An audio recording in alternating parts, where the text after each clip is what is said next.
Hey, it's Michael, and this is the Kintsugi Podcast. I'll be back in a minute with today's conversation about resilience. But first, if you're interested in creating a better life, having a better career, please visit kintsugipodcast.com and grab your free workbook on how to have a better life. In it, you'll discover tips and routines so you can find the energy for the things and the people who matter most, so you can create a better tomorrow and create the life and career you desire.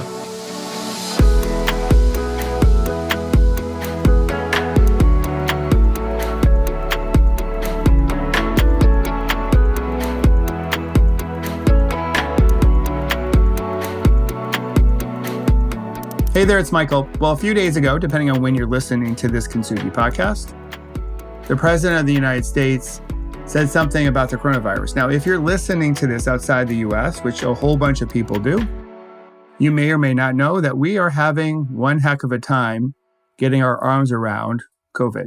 It feels like the tail's wagging the dog. It's been 5 months, and I think we got at least 5 more months in front of us, which very few people would have predicted. Well, he said, hey, the coronavirus, it'll go away, like things go away. Now, this is not a political podcast. The Kintsugi Podcast, Conversations about Resilience, is about resilience. It's about knowing and accepting that we're perfectly imperfect. Our blemishes, our wrinkles, our scars, all that jazz helps make us beautiful. They tell this beautiful story that even when we have fallen down, we've gotten back up again with some wisdom and maybe a slightly different direction. We've shifted our perspective, if you will, and still kept pedaling forward to create a better tomorrow. So I don't want to make a political comment on his comment, but since I do leadership work, help leaders and companies show up better so they can create the right type of environment, especially as we go through the coronavirus and beyond, for them to create an environment where we all know that we're perfectly imperfect. I will say this about his comment.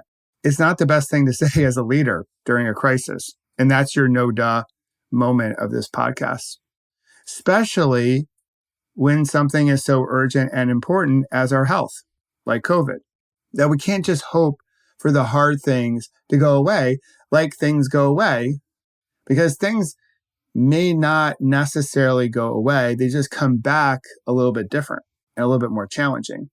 Now, if the issue at hand ain't that big of a deal, if it's not urgent or important, then that approach, hey, things will go away like things go away, this moment too shall pass, may be the best approach, may be quite appropriate. But our crisis is a big deal. I hope we can all agree on that, although I have my days where I don't think we all agree on that. But we need different action. We have fallen down over the last 5 months. We need to get back up with a shift in perspective and different action. That's what it means to be resilient. And I know this here in the States, probably across the world. Many people get worked up when he says things like this. Now, personally, I'm a little surprised. We're 4 years into this almost. I'm surprised by how surprised people get when he says things like this. As a leader, again, this is where my expertise resides. He is who he is as a leader. He is incredibly consistent. So we should no longer be surprised. So I want to now move our conversation away from him because we burn a lot of calories fixated on him. And let's focus on us. That's what this whole podcast is all about.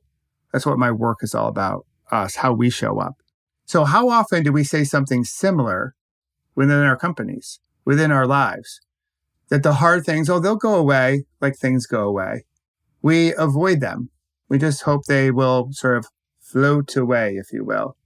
And when we do that, we fail to address the important things, the hard things. And we just prefer that they go away like things go away. For example, like that difficult conversation you need to have with a colleague or your partner about the health of your relationship with them. Sometimes we just hope the moment will go away and we can sweep it under the rug. Or like making the type of change we need to make or could make in this moment to let go of our past. Instead of reaching for normal, we reach for better. Even when we're unsure about the future, which we all are. No one has a crystal ball. Or your health, like visiting the doctor to take care of your health. Even when you have an ache or a pain or something concerning that you know you need to get checked up on, you need an exam, but you hope it will just go away like things go away. we kick the can down the road. And here's the thing about productivity, which is a topic we're focused in on in my Leadership Academy this month. When we get stuff done that doesn't matter, when we do all this work on the less important things, it doesn't mean we're productive. We're just busy doing the things that don't truly matter instead of working on the things that truly do. And here's the thing I've learned throughout my career and as a coach is that if we want a better life, career, company, heck, even a society, then we can't wish for the hard things to go away as they always do, because the hard things, when we don't address them, always leave a mark behind. And they grow in their challenging aspects. They become more difficult to deal with as we head downstream. The hard things, the important things, the urgent things don't get easier if we ignore them. They just get harder to deal with. And they prevent us from creating that better tomorrow, having that better life or that better career that we want. Here's the truth in my experience. Folks who deal with the hard things find it easier to create a better tomorrow.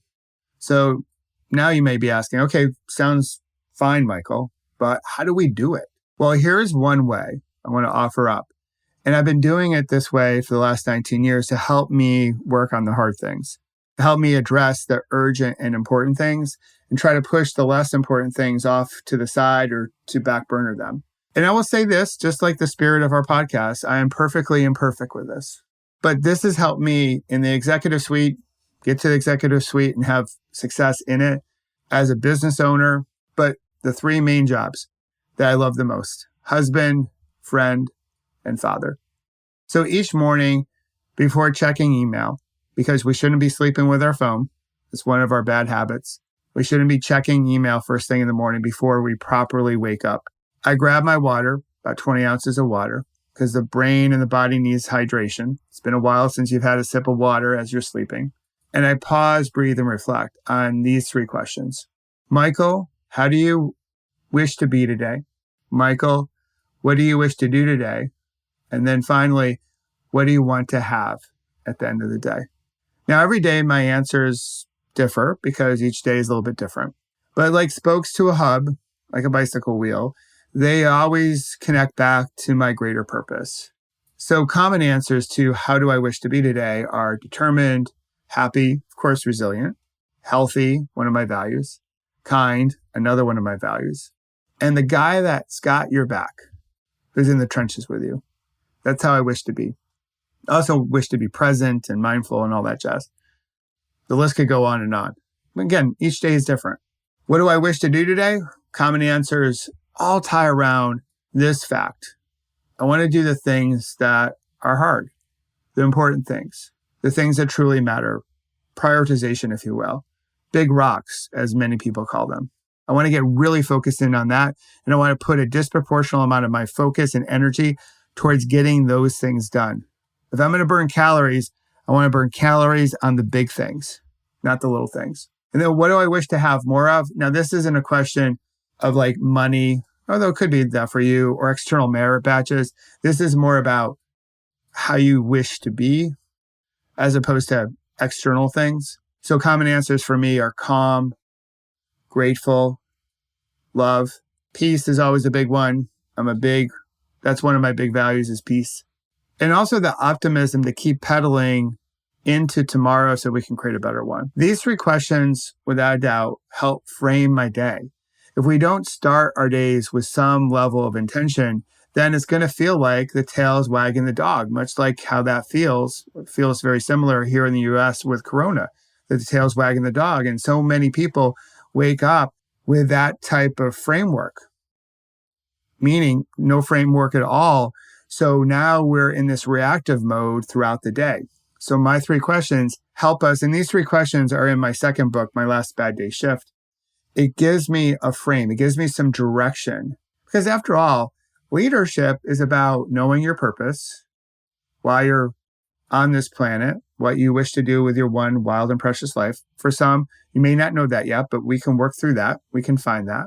And then painting an aspirational future or aspirational picture of the future.